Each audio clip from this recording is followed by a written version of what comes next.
ونستغفره ونعوذ به تعالى من شرور أنفسنا ومن سيئات أعمالنا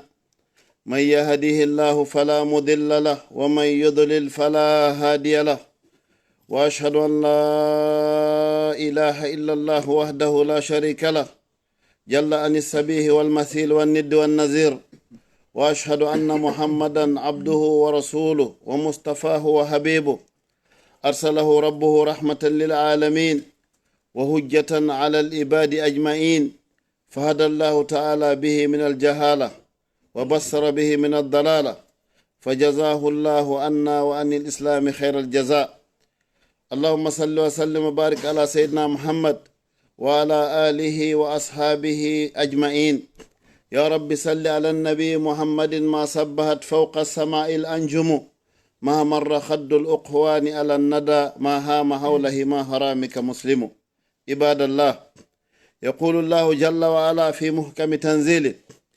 يا أيها الذين آمنوا لا تتبعوا خطوات الشيطان ومن يتبع خطوات الشيطان فإنه يأمر بالفحشاء والمنكر أيها المسلمون إن الشيطان كان عدو لبني آدم منذ بداية الخلق وكان يأتي أولا لأبينا آدم عليه السلام ويعيده عداوة لا مثيل لها ثم بعد آدم عليه السلام تبع أبناء آدم عليه السلام فله مكايد وخطوات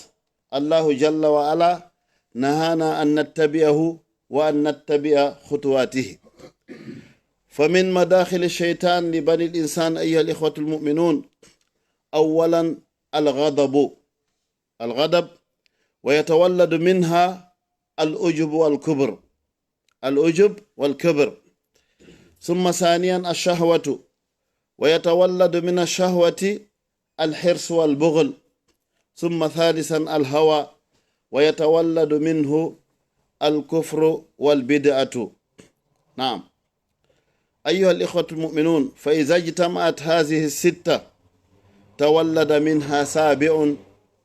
والعياذ بالله من هذا السابع ألا وهو الحسد musidɓe julɓe tedduɓe ɓaawi yettude allah subhanahu wa ta'ala duwanoɗen nelaɗo muhammad sallllahu alayhi wa sallam eɗen toro jomirawo subhanahu wa ta'ala yo hawrindin ko yiɗi o yarli e konngol e kuugal yo hokken baraji ko woni e jumon allahumma amin haray ko yewten ɗo hande ko fi hunde kadi marde nafa moƴƴa andugol e nder gurdam meɗen ɗan en tant que julɓe fi yo ɓeydu newinalngol e gurdam ɗan yo ɓeydan e renagol ɗulle haray ko honɗum ko fi ɗoftagol cheytan ko mo anduɗa o añino taho baba en men adama alayhisalam gila ka tagore aranere ha o kambani baba adam o wi o murtinay kadi gueɗal ɓe adam himo jokki en ha joni probléme on ko honto woni huwa yarakum huwa wa qabiluhu min haysu la tarawnahum kanko himo reeni on kanko e groupe aji makko ɗi onon o yiyatamo ɗo woni probléme ɓurɗo mawdem andi so tawi ange goɗɗo ɗon haɓidude hara yiyay mo anda ko kanko ni a heɓay andude ko honno renorta e makko on faami kono probléme on cheytan e yiyatamo a cheytan nahnu la nara bal huwa yarana huwa yarakum huwa wa qabiluhu min haysu la tarawnahum ko ɓuri kadi hawnagol ɗum ɗo fof kaka nder miijo ma ton o woni ka nder ƴiiƴam ma nelaɗon alayhi salatu wassalam ɓe maaki cheytan no doga e goto e mon majra dam huwa yejiri aleykum majra dam kannahu fi dakhilika fi afkarika konno watta ko ɗum ɗo woni probléme o miijoji goo aray hara ko an neɗɗo woni miijade miijoji goo ara hara ɗin ɗon ko immorde e cheytan ɗum woni probléme ɓurɗo mawdem joni noon oɗo cheytan hino woodi laawi bus ɗi o nangirta neɗɗo laawi buy wallahi hara kadi ko laawi ɗi tawata ko kara han évitirtaɗi karama koɓɓen hino sifi fi majji ne jeeya e waɗuɓe deftere fi muɗum deftere mustaqil deftere hara nden ɗon ko fiɗum tunda yewta karamokojo meɗen makiteɗon ibnul qayyim al jawzi hiɓe mari deftere wiyetende makaidu cheytan li banil insan, laawi ɗi cheytani natiranta ɗi ibnu adam. donc wa kadhalika no jeeya e woluɓe fiiɗum al imam al ghazali ɓen kan no walli fi defte fi wowlugol tun ko laawi ko honno cheytan natiranta neɗɗo. joni noon nde wonno ɗum ɗo ko khutba en ƴetta e mum tun toɓɓe tati ma nayyi ko laawi honɗi cheytan rewranta ibnu adama ha murtinam. wa min makaidi cheytan ayuha al ikhwatu lmuminun kama qulna awalan alghadabu an yakuna al insan yaghdab fawqa ta'atihi فلذلك أتى رجل إلى النبي صلى الله عليه وسلم فقال يا رسول الله أوصني، فأجابه النبي صلى الله عليه وسلم لا تغضب، فقال أوصني فقال لا تغضب، فقال أوصني فقال لا تغضب. لا تغضب، نعم، لأن الغضب هذا من مكايد الشيطان لبني الإنسان. غوركو أرنو أوي نلا صلى الله عليه وسلم نلا دم أوي كودي أري هكا موندو ko pihun gotum pet mi faala lam faala yon wasiyo lam pihun gotum ko mi duwa wadde. nelaɗon alayhi salatu wassalam ɓe makanim honno ɓe maki la tagdab wata seyti wati o yawiti nelaɗo ɗum ɗon tun la wiide o yamiraylan ɗo piiji nelaɗo maki wimi wata seytin. o wi ɓeyda nelan nelaɗo maki kadi wimi wata seytin. nam ibnu adam o seytinayi la mahala, kono cheytan on no mari pecce tati.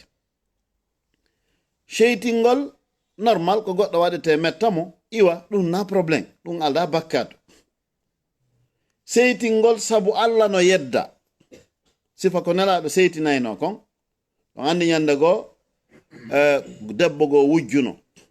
ɓe wowli fi nguyka makko kan tun gorko go ari wi nelaɗo accanen mo yandimi jeeji on. nelaɗo maki a tashfa fi hududillah,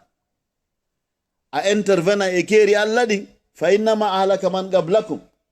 ko halkunoɓen feƴƴunoɓe har si tawi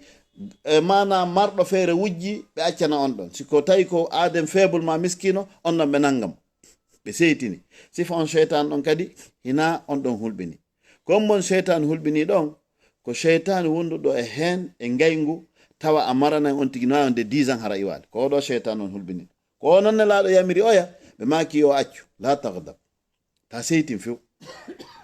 jon noon on cheytan ɗon ko damal ngal cheytane natiranta ibnu adam. haray hino yalta e nder on cheytan ɗon kadi piiji ɗiɗi. pihun aranum kum hawitare, pihun ɗimmum kum mawnintinare. al ujubu al kibr yatawalladu min al ghadab. hawitare e mawnintinare hino yaltude ɗon. laawol goo kadi e laawi ko cheytan ardanta neɗɗo on ko honɗum ko ashahwatu, mbeleɗe ɗi plaisir ji. miɗa waɗande hoore an ko welatanmi, ko waɗande wonki kin ko welatake kon. wonki naya jaɓanki kala ko welatake. wa khalifi nafsa wa cheytana wa asihima wa in huma mahadaka nusha fattahimi, ko ɗum muhammadul busayri wi ka deftere makko burda. o wi wa khalifi nafsa, lunda wonki makin, wa cheytan, lunda cheytane, on faami, wa asihima yedduɗi ta jaɓu koɗi wowlanayi makon. wa in huma mahadaka nafsa nusha, si tawi cheytan e wonki ki wi hino yewtidudema no laaɓandema fattahimi, o wi hutito ko ɗi wonma laaɓande ko. haray na gonga wonto. donc haray ka tuuyo ɗon ko honɗum yaltata ton ko alhirs wa maza wal bukhul, faale feƴƴituɗo kañumma e guddan. faami faalte okkugol tun yi'a ko jawdi woni uytade kon hulita. donc ɗum ɗo ko honto woni iwurde kaka waɗangol hoore mum plaisir ji. summa tataɓon ɗum ko cheytan natiranta on tigi ko honɗum alhawa, mbeleɗe wonki. mbeleɗe wonki ko ɗon heferaku yaldi, ko ɗon kadi bida yaldi. jon noon e nder ɗiɗo tati ko wiyete kon mana seytan e ko wiyete kon sahaw e ko wiyete kon mbeleɗe wonki, ɗiɗo ɗi jibini ɗiɗa jeego hawitare e mawnintinare e ndereraku wonki e guddan wattike ɗon keferaku e bida. ɗiɗo jeego fop hawtiti ɗi jibini gotum. kun noon ɓuri mawnude koye kun ɗon darnoyten khutban. on woni kun ko gañanade. ɗiɗa fuu hawtondiri ɗi jibini gañanande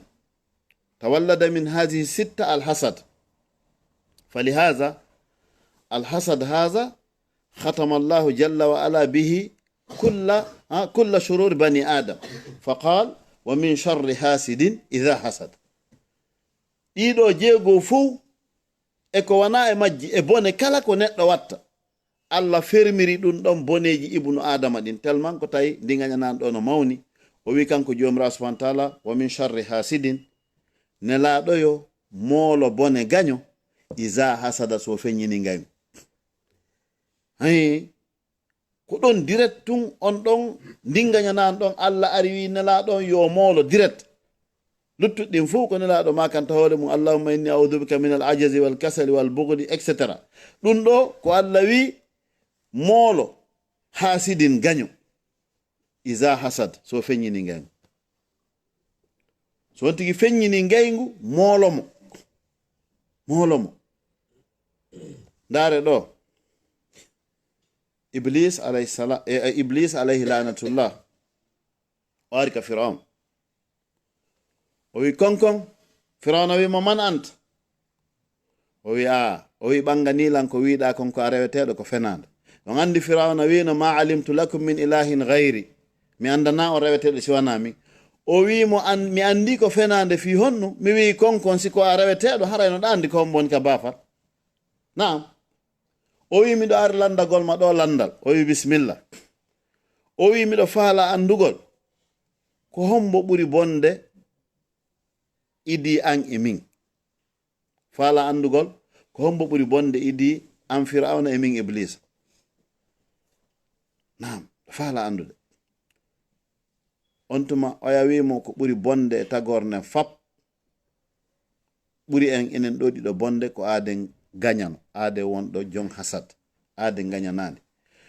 o wi fi honno puisque min kam mi fewndi ɗo ko addi mi ha mi hewti o alhaali ɗo mi woni huɗaɗo raɗaɗo ko sabu gañanade haray ibnu adama ko reeno e gañanade wonugol gañanade ko on tigi reeno e ɗum ka khutba ɗimmo en ɓangina joni ko hono wiyete gañanade aqulu qawli hadha wa astaghfirullah li wa wa li sa'iril muslimin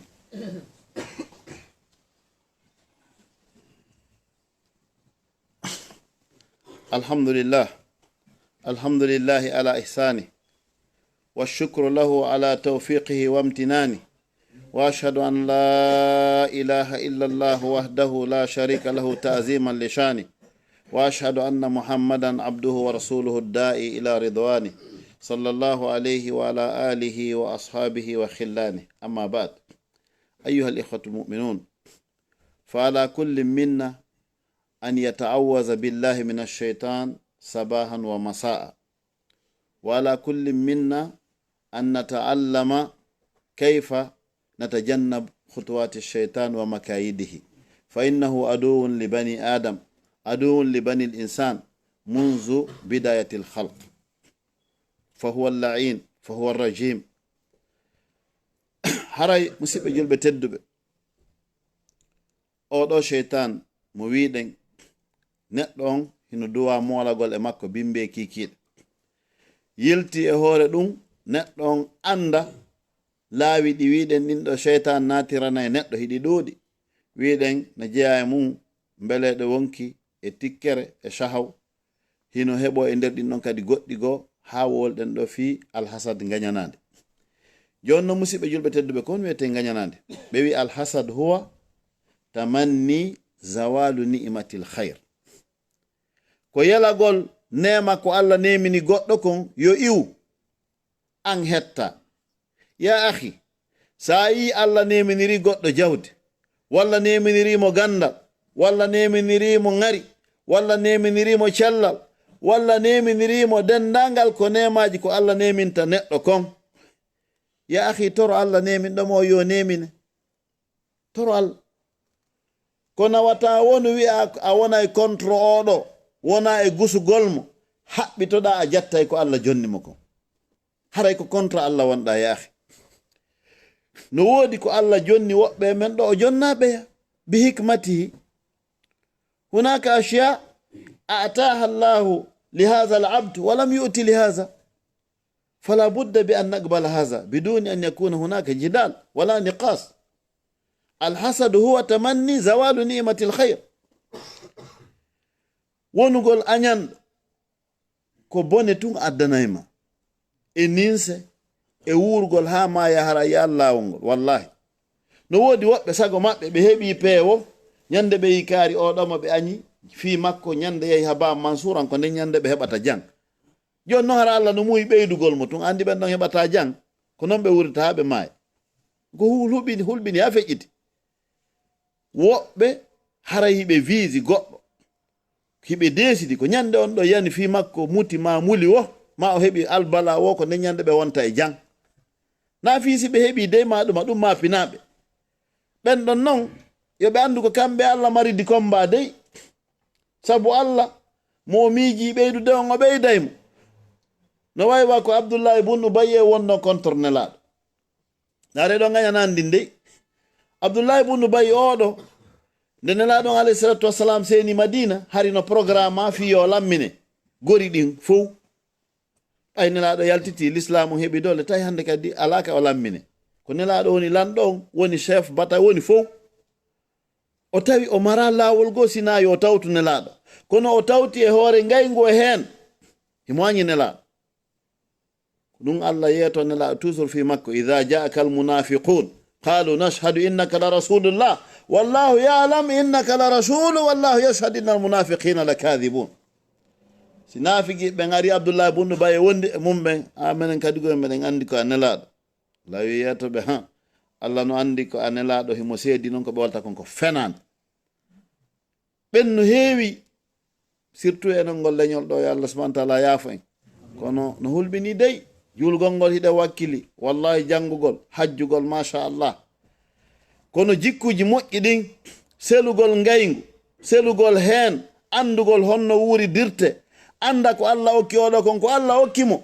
toro an kadi sifa mum ella ala kono wata yelo ko o hebi ko yo yaahi anyire ni tun hara wallahi ayi go no anyuma landoda mo duubi sappo ko hunde mi waduma hara ala yewton tawa ko zero ko batun o yi Allah nemi nima a jalbi ko mayana odo o wurata e butti bernde ila yawmiddin wallahi wurta e butti bernde few ko kanko Allah madi komba awa anyay be nitu yo be andu ko contre ko Allah wadi kombe woni kon ko dum non be woni contre ko Allah subhanahu wa ta'ala wadi ko ay se kanko jogi nema on fami in yuridka bi khairin nane moja Qur'an fala radda bi fadli si Allah muya nima mojjer so muya wona president goddo wata ittude so muya wona ris goddo wata ittude so wadi ma jongandal goddo wata ittude fala radda li fadli ese be ittugol dum ben no waywa bijowo saku har ko ndobo wonton abijay do fiwata yalto puccitora ngo asengo kadi afami haray ko an Allah woni gerdude musibe julbe teddube jogoden jikkuji moƴƴi din se yi goddo no nemina jaben nema ko Allah okki mo ko reconnaissance si goddo buri en reconnaissance o do himo buri en ko du wete neddo himo burma reconnaissance jaba few on fami donc